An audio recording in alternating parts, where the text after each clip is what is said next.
Joining us today for a special chat, we have two Chief Commercial Officers from Marriott International. One heads the APAC market and the other the EMEA market. Now, Marriott International has in fact signed a multi-year partnership with ICC that goes around the world. But apart from that, they are also speaking to us about key travel trends globally as well as for the India market.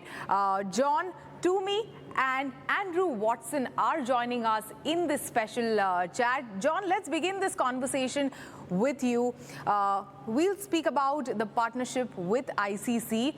I know that it's a global partnership that Marriott International has stuck with ICC. A huge cricketing fan base around the world, but India has the largest cricketing fan base. So how are you, utilizing this partnership to reach to a wider audience across the country, and what will the Indian consumer and Indian cricketing fans get out of this partnership? Shivani, cricket in India, from what I hear, is a religion. And with India being one of our largest growth markets, not just for hotels within the market, where we're now over 200 hotels and climbing, soon to be 300 by most likely the end of this year, the Indian traveler also travels not just domestically, but abroad. And this partnership really brings together, with cricket being so loved in this country and tying Marriott Bonvoy to that, we like to think that we're striking at where dreams come true to the heart of the traveler. Sure. So it can dig deep into secondary and tertiary markets. So we see big things for this partnership, both domestically and abroad. Absolutely. Andrew, if you can throw in more light on this, because this is incidentally also a year where there are a lot of sporting events and a lot of cricket that is happening in 2026.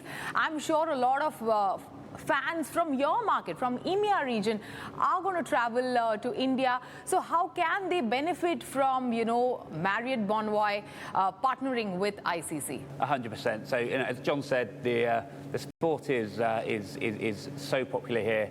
But equally, for a number of our EMEA markets, cricket is hugely popular, whether that's South Africa, England, also for a number of expat communities in markets like the UAE. And this partnership gives our travellers around the world the opportunity to really come and experience cricket live. It allows us to kind of combine the trend we're seeing around experiences. People are travelling more and more for experiences and their passions. So for us to be able to offer our members the chance to either bid on tickets, win tickets, and actually experience their ultimate passion is a fantastic asset for us. So being Chief Commercial Officers of Marriott International, what is the kind of return on investment that you're expecting out of this partnership with ICC that goes on till 2029? Let's begin with you, John. Well, I would like to think that the awareness for Marriott Bonvoy will transcend well out of primary cities into secondary and tertiary cities. We'd like to see we'd like to enroll more members into our loyalty program. We want to be able to engage them, because it's not just about earning points, it's about what they do with those points. And if they can use those points not just for rooms, but also for the moments that Andrew's talking about, and we're going to have over 500 amazing experiences that are going to be on the shelf for our members to have an opportunity to use their points to earn. Absolutely. So experience is something that, you're tapping on in a big way. Andrew, if you can tell us, what other experience can, Marriott Bonvoy members avail of, going forward that makes them like, this opportunity too hard to miss? So look, we tap into sort of a number of different passion points. So obviously on the cricket side, we have the opportunity for this World Cup cycle. We've also got the South Africa tournament next year. I'll talk a little bit outside cricket. We have a fantastic array of partners. We have our NFL partnership, which is growing internationally. We have a great base in the US, but this year we've also had games in Dublin, Madrid, London, Munich, and that will continue. We also, one of our other key passions is music. Yeah. So we've worked extensively. We've done some activations with Ed Sheeran. In this market, we were a sponsor of Taylor Swift's tour with Beyonce last year, and we'll continue to build on that. So we really are looking to build deep relationships in the areas which are the true passions of our members. Absolutely, and this is an interesting year for sports. We have the T20 World Cup happening this year. Of course, there is the likes of IPL, the EPL, the IPL that will continue, but we have the Winter Olympics. We also have the FIFA Football World Cup, a very exciting season of Formula One towards the end of the year. So it's an action-packed year. Apart from cricket, how are you utilizing these moments in sport to, increase the presence of Marriott amongst your consumers? Shibani, I think you hit on so many important different events that are happening around the world, certainly in sports. And next week, we are one of the lead sponsors at the Australian Open in Melbourne. It's such a magnificent way to engage our members. Again, back to the things that they're most passionate about. When you capture that, when you capture their heart, you capture their loyalty. And we know Gen Z and millennial travelers today, they want their loyalty program to be more than just points. They want it to be the everything or the all. And with this program, we feel like with pulling these different events in, we can be that program for them. Sure. And I think a couple of other key ones. So a couple of weeks ago, we announced our partnership with FIFA for the FIFA World Cup. Again, giving our members the opportunity to experience the World Cup right the way through to the final, which I think we think about those two biggest sports in the world. I think cricket and football probably are those largest no doubt bases. And then the fastest growing is probably F1.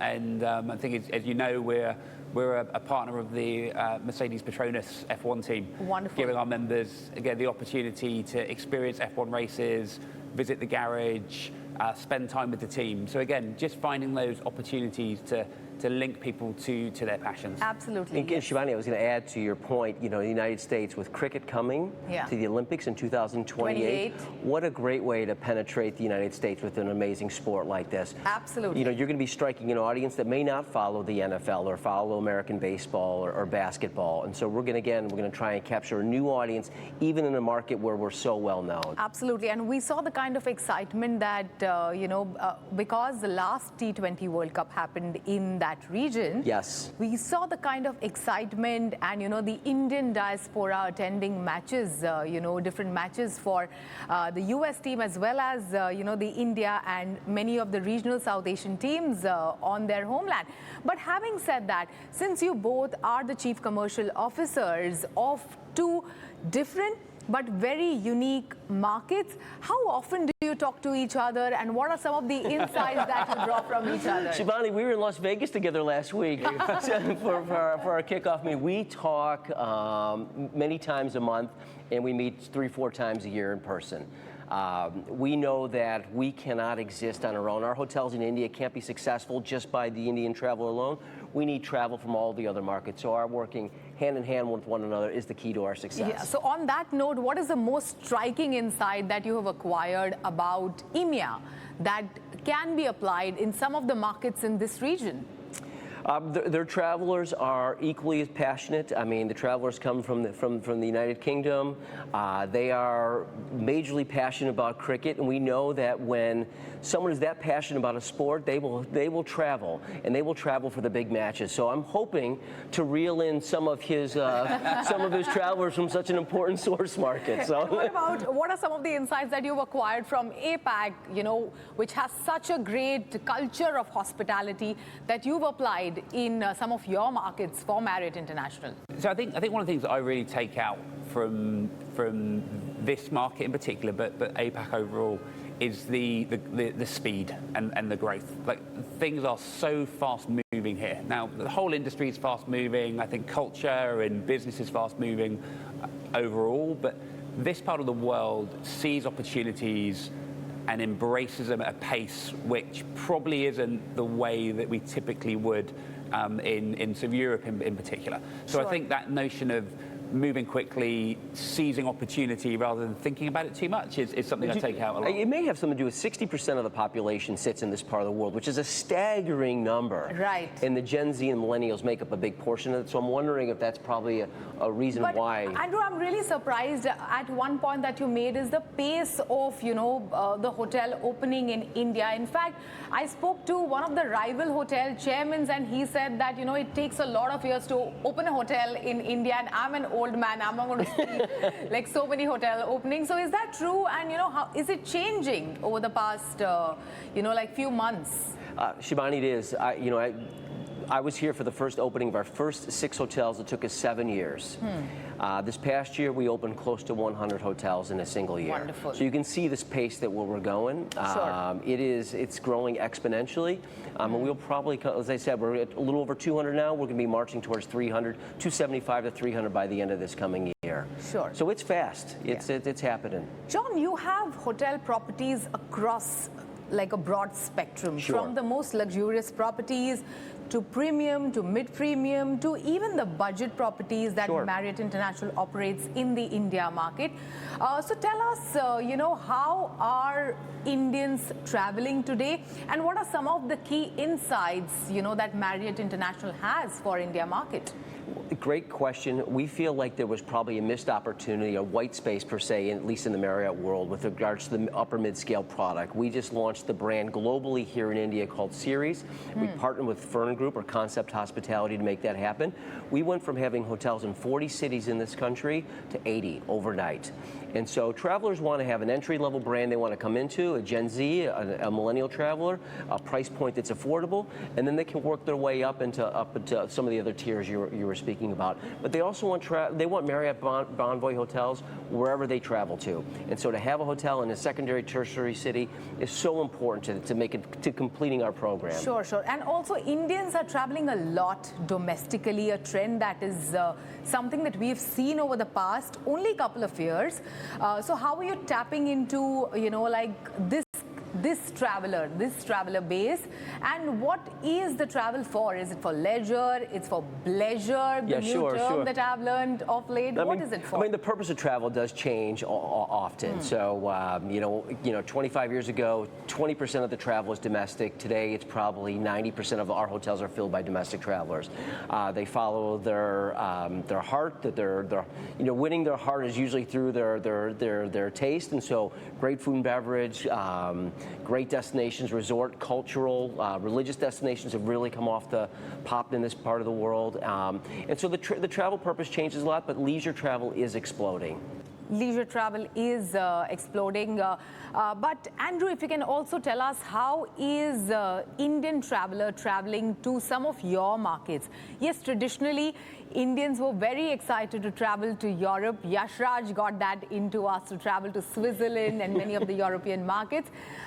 Middle East because of the proximity. Yep. But a lot of Indians are traveling to regions, in Africa, like South Africa, Namibia, of course, Kenya, Tanzania are some of the markets that, Indian traveler is going to. So, tell us more about these trends and, what else have you learned about the Indian traveler? I suppose the main thing we've learned is they have an appetite to see the cities, the gateway cities, the Londons, the Parises, but as you said, that they are traveling to multiple new countries. Like we were talking to a couple of our key customers here, and they were interested in Georgia, in Azerbaijan.